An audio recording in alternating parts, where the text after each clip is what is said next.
The only thing you can actually really truly control is what you think. Why on earth are you going to go through life and believe you're an unlucky individual? The number one thing people don't have control of in their lives is their mind. But what's funny about that is the only thing in life you can truly control is your mind. You can't control other people. You can't control the weather. You can't even control your health. Your heart might stop beating. You don't make it beat. It just goes, so it's going to turn off one day. The only thing you can control in your life is what you think in your mind. So if you're going to sit there and go, oh, I'm sad, well, you can change that if you actually try, but you don't. You just accept it, right? So people have lost control of their own minds. And I don't understand why you would allow your own mind to take power from you. Why would you believe let your own mind convince you you're not a lucky person, or I'm not this, or I'm not confident? Why would you let your own mind sabotage you? Why wouldn't you reprogram your own mind to be on your team? It should be your ally, right? My mind is my ally. You can dump me in a bikini in the fucking Arctic Circle to die. 2 days later, I'm coming to your house, knocking on the door with 3 girlfriends in a Cadillac. I'm not gonna sit there and go, shit, I'm gonna die. I'm gonna be like, okay, Andrew, you're the man. I don't know what the fuck we're gonna do, but you're gonna pull this off. I really believe in that irrational self-confidence to some degree. Doesn't mean be a jackass, doesn't mean be an egomaniac. But in certain scenarios, there's absolutely no benefit to doubting yourself. If you're listening to this and you think I'm never lucky, I'll tell you why, because God dislikes you because you're lazy. Start to work, start to show God the beauty of his own creations. You'd be amazed how lucky you'll become. God is unhappy with these people. And inside their hearts, they're unhappy. We talk about depression, anxiety, all those things you mentioned really earlier on this podcast. That comes from self-loathing. You loathe your own weakness. You loathe your own laziness. This is what all of these things are. I don't feel depression. How can I feel depression when I'm the most powerful version of me that I could ever be? How can I feel depression when I could squeeze my own hand hard enough to break my own bones? How can I feel depression when I've smashed and destroyed 68 people's faces in front of me, men who thought they could test me in fair combat? How can I feel depressed? It's impossible. Do you understand? Everyone's mind is fundamentally fucked. All of it. Look at me. I blinked, I cured my brain, I used basic indefatigability, I used perspicacity, I used compendiousness, I used my mind, and I focused. It's not difficult, there's just no competition because everybody's distracted. They're getting distracted by this, distracted by that, like jackasses. It's so easy to win if you can control your own mind. It seems that nobody can. I absolutely refuse to take my own power away. There are so many things in the world trying to kill us. Like, you got enemies, you got people on the streets with blades, you got bacterias, lions. Oh, I've got enough enemies, bruv. Sharks want me dead. I've got enough enemies. Why am I gonna take my own power away? And this is what people really don't yet understand. There's only one thing on the planet you actually have control over. You can't control the weather. You can't control your health. You can get a brain aneurysm or a heart attack. You can't control other people. The only thing you can actually really truly control is what you think. That's the only thing you can change in real time. You can be thinking of red and change it to blue. So why are you not controlling your own mind? It's your asset. It's your ally. It's your friend. Why would you make an enemy out of the only thing you have control over? I refuse to do that. It doesn't make sense to me. The worst thing on earth that could happen to a man could happen to me. And I guarantee you, I would still label myself happy.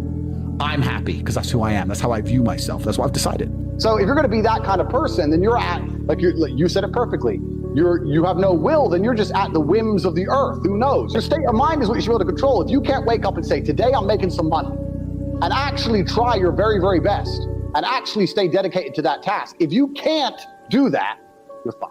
How I feel doesn't cross my mind. I don't know how else to explain it. There are days where I'm pissed off or sad or happy. It doesn't cross my mind. It's just like, I woke up, whatever mood I happen to be in, I have things I need to do. It's a busy day. Zuby's here soon. I need to go training before he gets here. I had a meeting with the bank at 7:15 a.m. I have shit to do. Like, I didn't cross my mind if I was happy, sad, excited. I just had to work. I don't wake up and go, oh, I'm worried if I might feel sad today. Who cares? Who cares?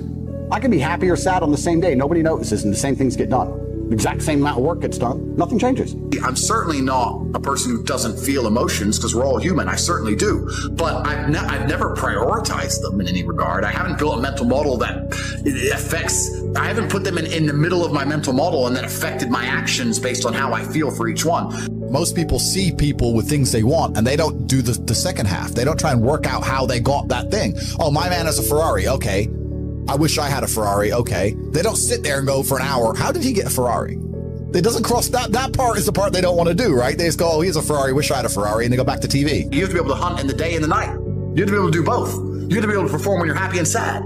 You can't only be able to perform when you're happy. You can't only go to the gym when you're motivated. You can't only be a competent person when your life's going well, because when your life's not going well, you're no longer competent. Then you're going to lose to people like me. And it's player versus player. If you're the kind of person who can only do well when you're happy and you're competing against someone like me who can do well all the fucking time, guess what? You lose. Lazy people never get anywhere in life, doesn't matter what it is. Doesn't matter if it's tennis or money. If you're lazy, you're never going to get there. Every man understands you shouldn't be complaining about things you cannot change. You have to play the cards you're dealt. To be born a certain height and then to sit there and go, what do I do? I'll tell you what you do. You become the best version of yourself, just like everyone else does. Nothing about the height is in and of itself enough value for me to be a valuable man. As a man, you build your value. You are born with the cards you're dealt. Sure, it'd be ideal. Look, I'd love to be 7 foot tall. I'm not. So it's the same argument. If you're 5'2", you need to become rich, strong, and funny, and charismatic, and interesting, and witty. If you're 6'4", you need to become rich, strong, well-connected. It's the same game. So to sit there and complain about it is asinine. People email me their long lists of all the bad things that happened to them, and I reply, fantastic. You are so lucky. You have all the building blocks to become the exact kind of man you want to be. If none of this shit happened to you, when something else bad happens to you later, you wouldn't be able to deal with it. Fantastic. Bad things happened to Batman. They killed his parents. Do you understand? That's why he's Batman. You've just told me you have the building blocks. You might become top G when I retire. What are you complaining about? He goes, well, what do I do? I said, you need to work. Take all that trauma. If you're truly heartbroken, my friend, and we've all been there as men, if you're truly heartbroken, you can't sleep. That means you're going to get in fantastic shape. You better hit the gym. You have nothing else to do. Stop watching YouTube. Stop emailing me. I want pictures of you in the gym. Get to fucking work. Heartbreak's a fantastic motivator, as is depression, as is sadness. Great. Look at what's pissing you off and make sure it never happens again. If you were jacked and rich as fuck, she probably wouldn't have left your ass. All of you have a handful of this. I don't think you understand that you could have been in a car crash at 4 years old and lost your legs. Do you have any understanding of how lucky you have been? This is pure luck. There's only luck has kept you fully able-bodied, sitting there, capable of learning and listening and becoming something. You don't really need to be that tall if you're important and rich. And when you walk in the room, you think when fucking Mayweather walks in the room, people give a shit? Fix that frame in your mind. You are viewing yourself as a short man. Stop it. Walk the fuck up and be the man. I was a 4-time kickboxing world champion. For 12 years, I trained 5 hours a day, 6 days a week.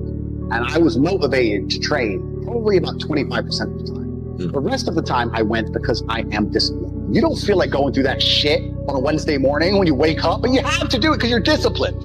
You're either a disciplined individual or you are not a disciplined individual. There's a difference between want and want. And I say this all the time. People say to me, I want to be rich. And I say, okay, well, I want to be able to ice skate. But I don't want to be able to ice skate enough to go learn how to ice skate because I can't be bothered. I mean, surely if I could click my fingers and be a figure skater, I'd click my fingers. Who wouldn't? Well, I don't want to actually go train because I don't want it enough. And this is the exact point with money. Everyone wants money put on their lap. If you truly wanted money, you wouldn't be able to sleep until you fucking had it. And this is the point. Because when I had nothing, I couldn't be distracted. You couldn't distract me from what I wanted. That's who I am. If I want something, I'm going to get it. I do not need to be motivated. I'm a disciplined person. If I allocate X amount of time to work, I'm going to do it.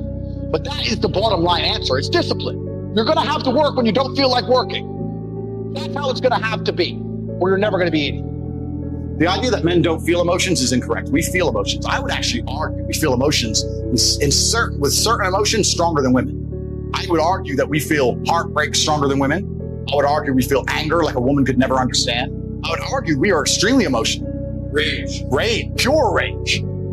But it's feedback. So when you get the feedback, it's all about how you internalize it and how you process it, right? It's having stoicism's not feeling emotions. It's feeling the emotion and going, okay, why is this happening? How much does this really matter? What's the most intelligent move on the chessboard? Chess is a fantastic game because in the game of chess, there's no luck. If you lose, No matter how well you played, if you lose, at some point you made a mistake. Even if it's the most minor mistake, you made a mistake. So you learn to understand that no matter what happens to you, if you lose a scenario, you made a mistake. Maybe it's a tiny one, maybe it was 2 years ago, whatever, but you made a mistake. And you learn absolute and utter accountability for yourself. And that mentality is extremely powerful to apply to all things in life. So emotions are feedback, but stoicism is the ability to process it. And that's what you need to learn as a man. You're never going to be able to turn them off. You're going to feel them. You have to learn how to process them and turn them into a positive. It's energy. It's unlimited energy. I say this all the time. I say that the biggest periods of transformation in my life is when everything was going wrong. When my life was going good, I'm not a hedonistic person. I don't do drugs. I don't gamble. I don't do prostitutes. I don't do anything that hedonistic. But I'll certainly go on the yacht with a bunch of women I know and chill and have some vodkas. When life's smooth, then it's semi-hedonistic, pretty relaxed. But when I make my biggest progress, when I really change who I am and change the world, that's when everything's fucked. When things go wrong, or I'm feeling things I don't want to feel, or bad things are happening, that's when I'm like, okay, I currently cannot sleep. I've completed the day's tasks. I've tried to go to bed. I can't sleep. More shit has to be done. That's when the amazing things happen in my life. When I was heartbroken, when I was whatever, everyone's been heartbroken. I can't remember a specific example. I hit the gym harder, right? If something goes wrong with your payment processor, that's when you get fucking inventive. That's business, right? That's when you get inventive. So all the bad things that happen to you as a man, if you're stoic, you get to take unlimited energy. Heartbreak is unlimited energy. So is depression. So is rage. So is sadness. All these negative emotions they tell you to collapse behind. It's like, people talk like, Bruce Lee says, be like water. And people see that as be fluid and just go with the flow. I disagree. If you're like water, you're necessary for life. You are scary when you're enraged. You're powerful. You're beautiful when you're calm. You're so many things when you're like water, right? So if I'm enraged, it's like water behind a dam. You just got to put the dam in place. And you got to get the turbo, the hydroelectrics put in. Don't tsunami your life. Put the energy somewhere. That's a mental trick. You have to rewire your brain. That's one of the things you have to rewire your brain to do. And the reason your brain needs to be rewired is because anyone who is watching this stream below the age of 30, your brain is already broken. And I'll tell you it's broken. I'll tell you why. Watch your friends when they're on TikTok. How long can they even focus on a video before they have to change? Half a second, a second. Damn. All of your minds are broken. You can't even focus on anything anymore. Right. You are constantly distracted to the point where you can't even appreciate the good things in your life. You're distracted. Your minds are broken. You need to rewire your mind. I'll tell you how. First thing you have to do is identify it. You have to identify what is happening to you. I use my mind to break the trap. What I do is I allow my enemy to manipulate me on purpose. And then I use my mind to break the trap and punish the perpetrators. I will sit on TikTok for a day and I'll just enjoy TikTok. And by the end of the day, I'll watch myself. How quickly I'm looking to be entertained, how little time I give a video, how fucked up I am. And then I'll blink and I'll cure my brain. You must allow yourself to be manipulated and you must fix it. All of it. You just talked about not appreciating the things you have. Then blink and cure your brain.